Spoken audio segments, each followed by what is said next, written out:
আসসালামু আলাইকুম রহমতুল্লাহ। আমরা বর্তমানে যেই সময়টাতে আছি, এই সময় যদি কোনো পুরুষ যদি চায় যে জিনা করতে, বুঝছেন, মানে হারাম কাজ করতে, খুবই সহজ। এই যে একদম সোজা রাস্তা, খুবই সহজ করতে পারে। বাট সে যদি চায় বিয়ে করতে, তাহলে দেখেন কীভাবে শুরু হয়।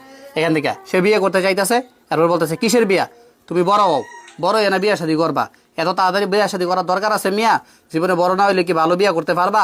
তো সে বলতেছে যে আমি তো বড় হইছি। তো এবার বড় হইলে হইব, পড়াশোনা করো ঠিক মতো। ঠিক আছে, পড়াশোনা ঠিক মতো করছি। কি এর পড়াশোনা? ভালো রেজাল্ট করো। আচ্ছা ঠিক আছে, পড়াশোনার রেজাল্ট করছি, ভালো একটা ইউনিভার্সিটিতে চান্স পাও। হ্যাঁ, চান্স পাইছি, ভালো করে পড়াশোনা করো। ঠিক আছে, পড়াশোনা শেষ করছি, ভালো করে মাস্টার্স করো। আচ্ছা ঠিক আছে, সেখানে মাস্টার্স শেষ করলাম, এখন বিয়ে করা যায় কিনা? না না না, কি কইতেছো না কইতেছো, ভালো একটা চাকরি না পেলে জীবনের কোনো ইয়ে আছে? এটা চাকরি পাও।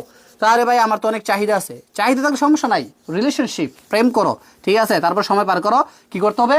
ভালো একটা চাকরি পেতে হবে। আচ্ছা ঠিক আছে, ভালো একটা চাকরি পাইছি, এখন তো করা যায়। আরে কি কইতেছো না কইতেছো, চাকরিটা একটু বড় হোক আর ভালো স্যালারি পাও। আচ্ছা ঠিক আছে, স্যালারি ভালো একটু হয়েছে, এখন তো বিয়ে করা যায়। না না না, কি কইতেছো না কইতেছো, এত আত্মীয় স্বজন আছে, আর এখন কি স্বর্ণ গয়না সারা কি বিয়ে করা সম্ভব?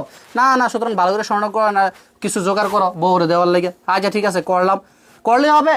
তোমার বন্ধুরা এক একটা ফ্ল্যাটের মালিক, বাড়ির মালিক, বিল্ডিং এর মালিক, তুমি ফ্ল্যাট করো, সব কিছু করো, কইরা এমন করতে করতে তুমি নিজের পায়ে দাঁড়াইছো, এতদিন দাঁড়াইছো, দাঁড়াইতে আয়া এরপরে তুমি বিয়েটা করছো। এটাই বাস্তব। হা হা হা। কি বোরহান, ঠিক আছে কিনা? জি ভাই, ঠিক আছে, অনেক বাস্তবমুখী ভিডিও।